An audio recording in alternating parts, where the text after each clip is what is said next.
Muraho neza bene data, turabashuhuje cyane.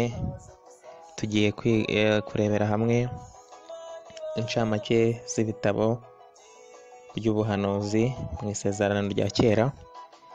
Dusoza nyine n'iri sezerano, tugiye gutangirana n'igitabo cya Yesaya. Izina Yesaya rivuga agakiza ka Yehova cyangwa se agakiza k'Imana,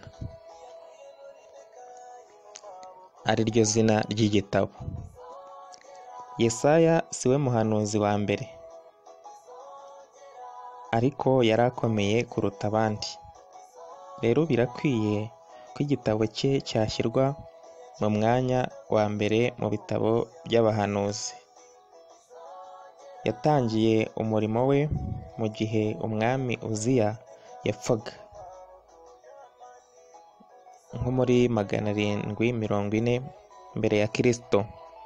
Yakoze mu gihe cy'imyaka 40 ku ngoma za Yotamu, Ahazi na Hezekiya, ndetse no mu gihe cyo gutegeka kwa Manase.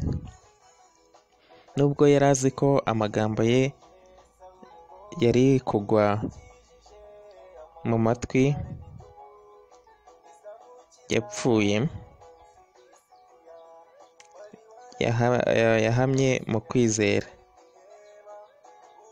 Ntiyigeze yibagirwa uko yahamagawe. Avugwaho mu isezerano rishya kuruta abandi mu isezerano rya kera, kugeza ubwo iki gitabo bacyise ubutumwa bwo kwizera. Ibice by'ingenzi bikigize: hari kwangirika kwa Yuda. Yesaya asobanura gucumura kw'igihugu Imana yamwoherejemo. Yesu yakoresheje indirimbo y'uruzabibu, hariya 5, igice cya 5 umurongo wa 1 kugeza wa 7. Intego y'iyo ndirimbo kwari uguciraho iteka abayobozi b'iby'umwuka muri Isirayeli. Muri Matayo 21 guhera kuri 33 gukomeza, Imana itanga imbabazi yinginga abantu ko batunganya ibyabo nayo. Igice cya 2 cy'ingenzi, umuhamagaro wa Yesaya. Ntashobora kwibagirwa irihishurirwa mu kwera kwayo, gutandukanye no gukiranirwa kwe n'ukw'abantu bayo. Yabonye kwezwa n'Imana,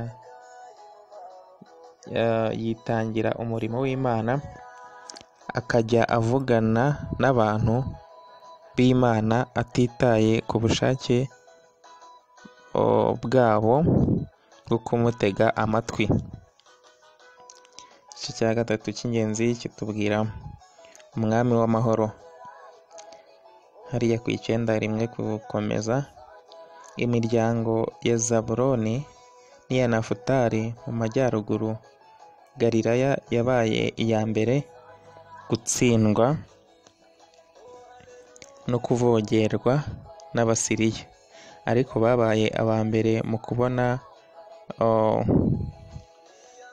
umucyo muri Yesu, wakuriye kandi akaba muri Nazareti. Yatangirira umurimo we i Kana. 4, igice cya 4 cy'ingenzi, umwami utunganye, ubwami butunganye. Hano hari ishusho ya Yesu wari kuba uwo mu rubyaro rwa Dawidi, n'ubwami bw'iteka yari kuzana. Imana iburira abantu ku by'urubanza. Igice cya 5 cy'ingenzi, Imana ihitamo kubaka ubufatanye na Isirayeli, ariko agahana amahanga abahora ibyaha bya Isirayeli. Igice cya 6 cy'ingenzi, Hezekiya aterwa ubwoba nyuma yo kunesha ubwami bw'amajyaruguru. ariyo Isirayeli, Abasiriya bashatse kubikorera na Yuda, aho Hezekiya yari umwami ariko Imana ikiza Yuda. Hezekiya yari umwami ariko Imana ikiza Yuda. Hezekiya yari yarabwiwe ko azapfa, ariko Imana imukiza urupfu, imwongerera imyaka 15 yo kubaho kwe. Igihe Babuloni yoherezaga intumwa i Yerusalemu, Imana nabwo iramukiza, nubwo Yesaya yari yarahanuye ko Babuloni izanesha ndetse igatwara abantu ho iminyago. Gucungurwa kw'igihe kizaza, igice cya 7 cy'ingenzi, guhera hariya mu gice cya 41 kugeza 11. Kugeza ubu imvugo y'igitabo irahinduka. Kugera aha Yesaya yari akibanda ku iterabwoba ritewe na Siriya. Yuda ikazakizwa amaboko y'Abasiriya ariko igatsindwa na Babuloni. Hakazabaho gukizwa no kugarurwa mu gihugu. Ku bw'izo mpamvu Yesaya agahumuriza abantu b'Imana, ariko gucungurwa kwabo kuzabaho binyuze muri Mesiya uzaza. Igice cya 8 cy'ingenzi kitubwira guterwa kw'amadini y'abapagani. Yesaya agaya abiringira ibigirwamana bitagira ubuzima. Indirimbo enye, igice cya 9 cy'ingenzi kitubwira indirimbo enye z'abashumba. Imana yari yaragambiriye gukoresha Isirayeli kugera ku mahanga yandi, ariko Isirayeli uburyo bwayo ntiyubahirije ukwizerwa kwayo, bityo umushumba wari kuba ibyiringiro byinshi ntibari bakibaye Isirayeli, ahubwo ni Kristo.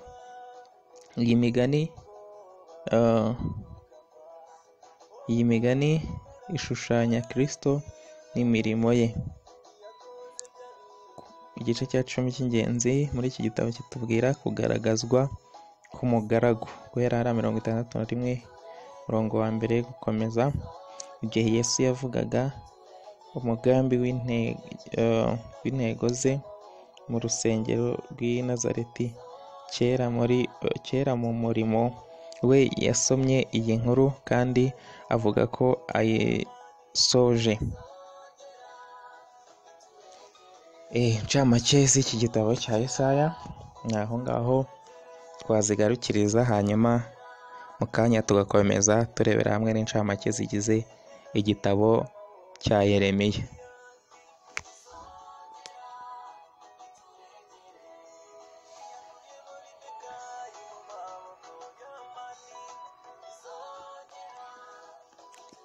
Dukomeze hamwe n'igitabo cya Yeremiya. Yeremiya yabayeho imyaka 100 nyuma ya Yesaya. Imana yamuhamagariye gukora imirimo igoye kandi imuca intege.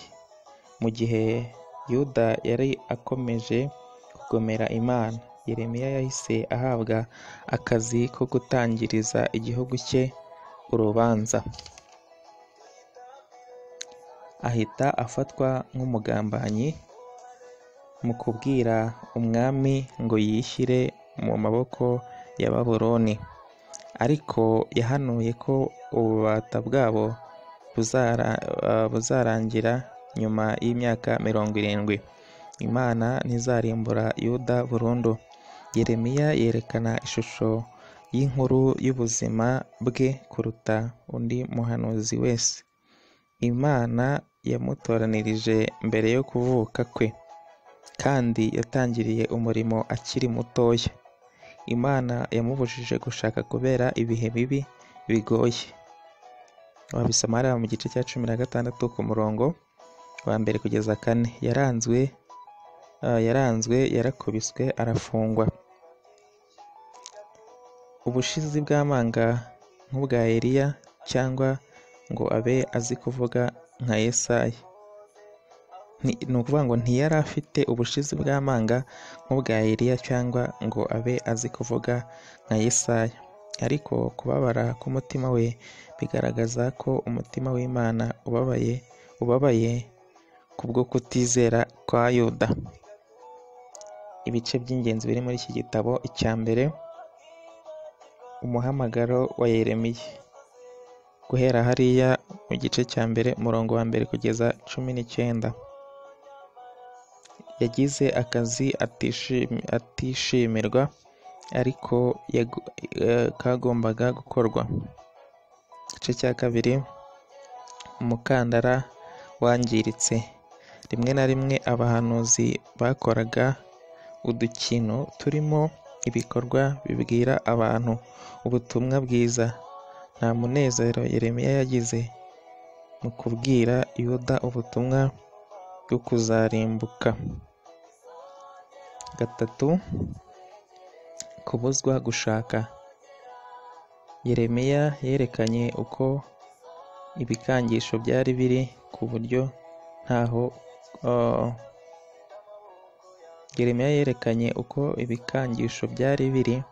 buryo ntaho kuzarerera abana hari hahari.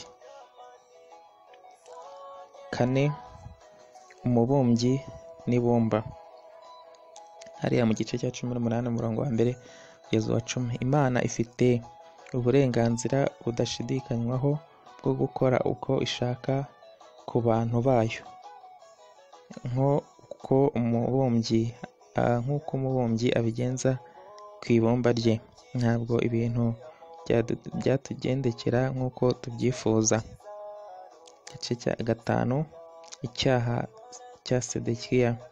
Umwami w'umunyantege nke Sedekiya yiringiye kumva ihumure rivuye kuri Yeremiya, ariko akabwirwa ko Imana ubwayo imurwanya kandi izamutsinda.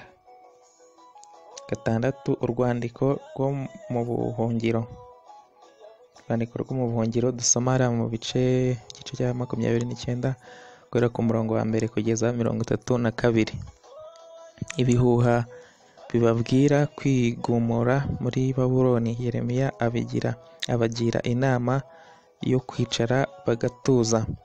Ubuhanuzi buzamara imyaka 70, igihe gihagije ngo Imana ikore ibyo yagambiriye, kuko yari agifite imigambi myinshi ku bantu bayo. 7, isezerano rishya.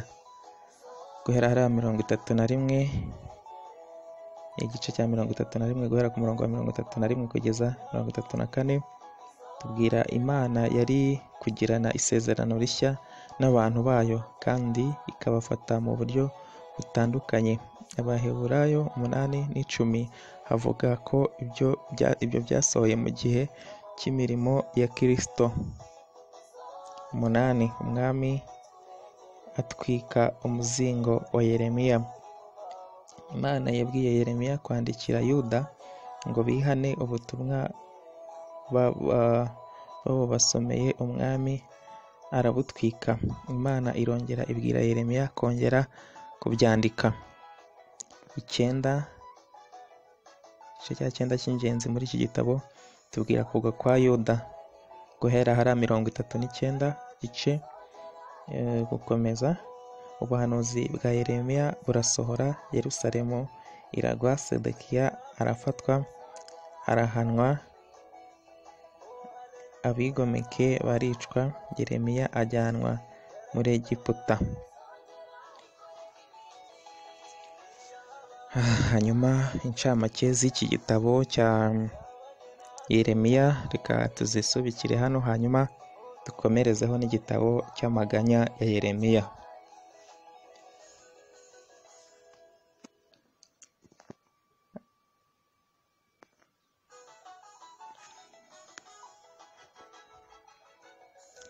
Hanyuma muri iki gitabo cy'amaganya ya Yeremiya, iyi migani y'amaganya aririra kurimbuka kw'i Yerusalemu irimbuwe n'ingabo za Babuloni.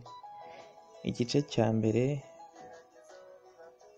icya kabiri n'icya kane bitangizwa n'inyuguti zisa na zimwe mu nyuguti 22 z'igiheburayo zitangira umurongo. Igice cya gatatu giha inyuguti imwe imirongo 3 ku rutonde rumwe. Impamvu yo kurimbuka kwa Yerusalemu ivugwa mu gice cya mbere murongo wa 8. Yerusalemu yaracumuye bikabije, yabaye nk'umwami wanduye. Umwanditsi yerekanye gukiranuka kw'Imana, bikaba ari igice cya gatatu murongo wa 22 na 23, bikaba ari igice kizwi cyane muri iki gitabo. Umurongo wa nyuma, igice cya 5 19 kugeza 22, asaba imbabazi z'Imana no kugarurwa. Igice cya 9, igice cya 5 ku murongo wa 19 kugeza 22, uwo murongo wa nyuma usaba imbabazi z'Imana no kugarurwa. Hanyuma hano muri iki gitabo cy'amaganya ya Yeremiya nta byinshi twakivugaho, gusa incamake z'iki gitabo twazisoreza hano, hanyuma tugakomerezaho n'igitabo cy'umuhanuzi Ezekiyeli.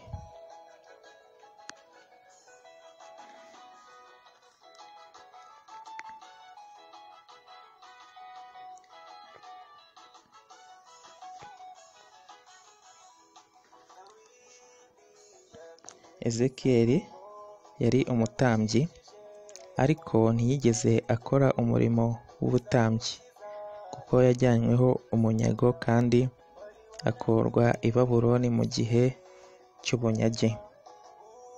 Icyo gihe yari mu myaka 20 amaze kugeza 30, aho yakabaye atangira ubutambyi, ahamagarwa mu murimo w'Imana. Yabayeho atangira ubutambyi, ahamagarwa mu murimo w'Imana. Yabayeho mu gihe kimwe na Yeremiya na Daniyeli. Yeremiya yahanuriye abari barasigaye mu gihugu cy'i Buyuda. Daniyeli nawe yakoraga mu ngoro y'umwami w'i Babuloni. Ariko Ezekiyeli we yahamuriraga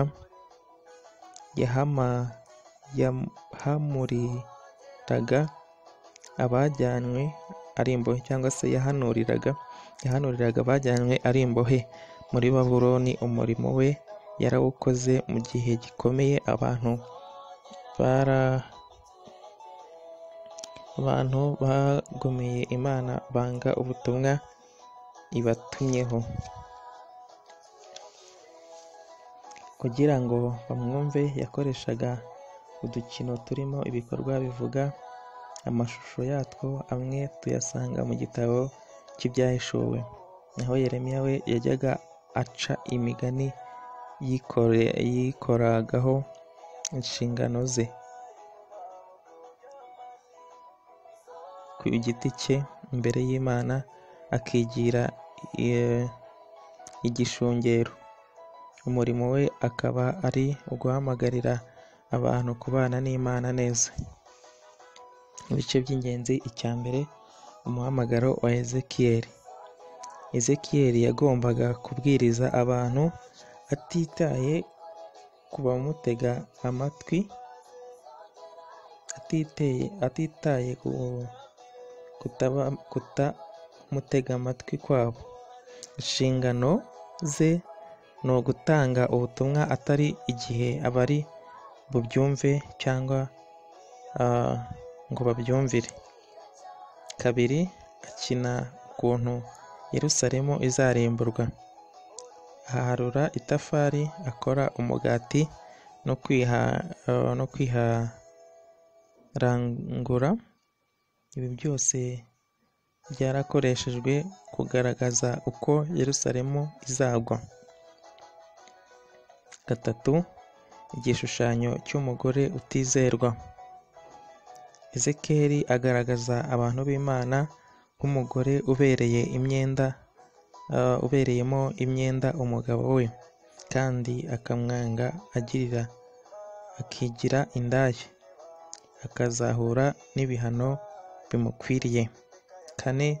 Kwihanirwa ku giti cyawe. Guhera hariya byo tubisanga ari ku gice cya 18 guhera ku murongo wa mbere kugeza 32. Imana ntizahana umuntu imuhora ibyaha by'undi keretse ibye, ariko kwihana bizakiza umunyabyaha bimutere kwiyunga n'Imana. 5. Hatubwira ibya Ohola na Oholiba, tubisanga ari mu gice cya 23 guhera ku murongo wa mbere kugeza 49. Ibi bishushanya Samariya na Yerusalemu, imirwa mikuru ya Yuda na Isirayeli, nk'abakobwa babiri b'abasambanyi bazahanwa kubera ubusambanyi bwabo. Ubuhanuzi 6. Ubuhanuzi buhanurira amahanga ibihano, tubisoma hariya mu gice cya 25 guhera ku murongo wa mbere gukomeza. Nanone Imana ibaraho amahanga ibyaha, si Isirayeli yagiranye nayo isezerano gusa. 7. Inshingano z'umurinzi. Ezekiyeli asubira muri ubu butumwa bw'inshingano z'umuntu ku giti cye. Nk'uko umurinzi arinda umurwa ajya awuburira, niko n'abagaragu b'Imana bagomba gukora. 8. Imikorere mibi y'abashumba b'Isirayeli. Abo Imana yahamagaye kuba abashumba bo mu mwuka ku bantu be bananiwe inshingano zabo, ariko Imana izahagurutsa Dawidi hariya ku gice cya 23 na 24 nk'umushumba mushya. Yesu mwene Dawidi yakoresheje uyu mugani yivugaho muri Yohana 10 yuko ari we mwungeri mwiza. 9. Ikibaya kirimo amagufwa yumye, tubisoma hariya ku gice cya 37 guhera ku murongo wa mbere kugeza ku wa 28. Imyaka 10 mu buhungiro, abantu b'Imana batakaje ibyiringiro, igihugu nacyo cyarapfuye. Ariko nk'uko Imana yakoresheje Ezekiyeli kubwiriza amagufwa yumye, niko yakoresheje kubwiriza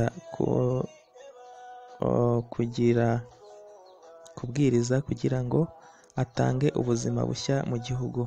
Kugaruka kwabo kugushushanya ubugingo bw'iteka muri Kristo, umugaragu wanjye Dawidi. 10. Gogi na Magogi, hari 38 guhera ku murongo wa mbere gukomeza. Ezekiyeli ashushanya igitero kizaturuka mu majyaruguru gutera abantu b'Imana.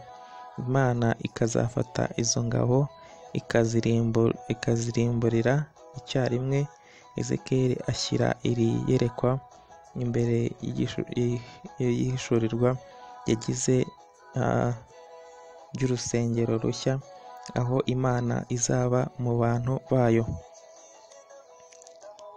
Igice gisoza cy'ibyahishuwe kivuga kimwe n'iki, aho Yohana yabonye Gogi na Magogi ateranira kurwanya ingabo z'Imana, hanyuma bakaneshwa imbere y'urubanza rw'iteka, agahita abona ijuru rishya n'isi nshya. Igice cya 11 cy'ingenzi kitubwira ihishurirwa ry'urusengero. Ihishurirwa ry'urusengero. Mu iyerekwa ry'ubu butumwa, Ezekiyeli ashushanya Imana igarukira kubana n'abantu bayo ubuziraherezo. Iri hishurirwa rigaruka no mu byahishuriwe Yohana, rigasozanya umurwa w'Imana ufite umugezi w'ubugingo utemba hose.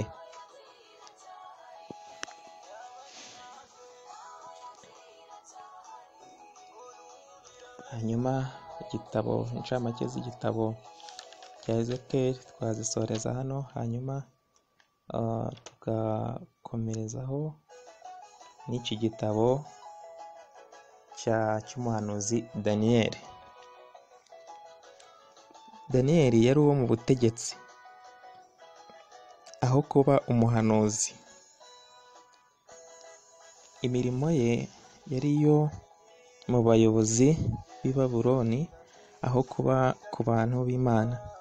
Yari muto, umunyabwenge, kandi mu gihe yajyanwaga i Babuloni hamwe n'izindi mbohe za Yuda, hafi igice cy'igitabo cye kivuga amateka ye, ubuzima bwe n'akazi ke mu bwami bwa Babuloni.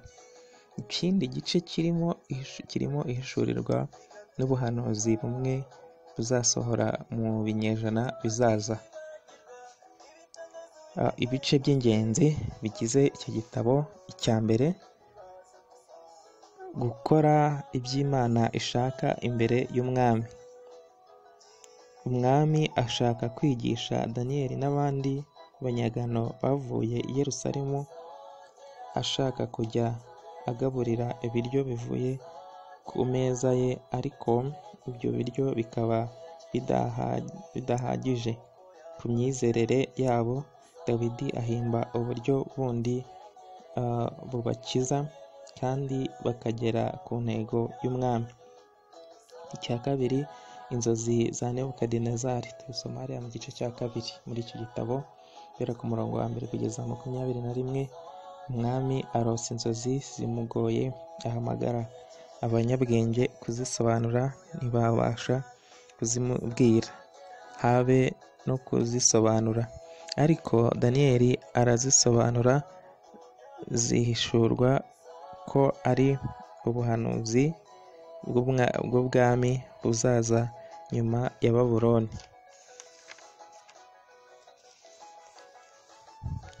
Gatatu, igishushanyo cy'izahabu cya Nebukadinezari.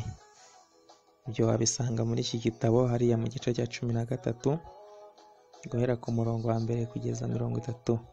Umwami yiremera igishushanyo, ategeka ko buri muntu akiramya. Daniyeli na bagenzi be banze kukiramya, yabajugunye mu itanura ry'umuriro, ariko ntibashya. Umwami ahita aha agaciro Imana yabo. 4. Isomo rya Nebukadinezari ku by'ubwenge. Umwami ahanirwa ubwibone bwe ku byo yagezeho byose, ajya kubaho nk'inyamaswa kugeza igihe azihana. 5. Ibirori bya Beluteshazari. Guhera hariya tubisanga mu gice cya 5 guhera ku murongo wa 30.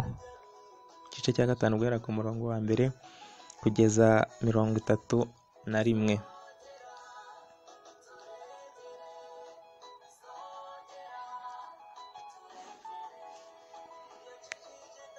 Nyuma y'imyaka, ubwibone bw'umwami wakurikiyeho no gusuzugura Imana byabaganishije mu rubanza. Nyuma yo kuburizwa bari mu birori, umugoroba umwe Babuloni ihita igwa mu maboko y'abanzi babo. Nyuma yo kuburirwa bari mu birori, umugoroba umwe Babuloni ihita igwa mu maboko y'abanzi babo. 6. Igice cya 6 cy'ingenzi kitubwira Daniyeli mu rwobo rw'intare. Tubisanga hariya mu gice cya 16, igice cya 6 guhera ku murongo wa 1 kugeza wa 28. Ishyari rya bagenzi ba Daniyeli ryatumye bamugambanira, ariko Imana iramurokora, irimbura bagenzi be. Hanyuma igice cya 7 cy'ingenzi muri iki gitabo kitubwira amayerekwa y'igihe kizaza.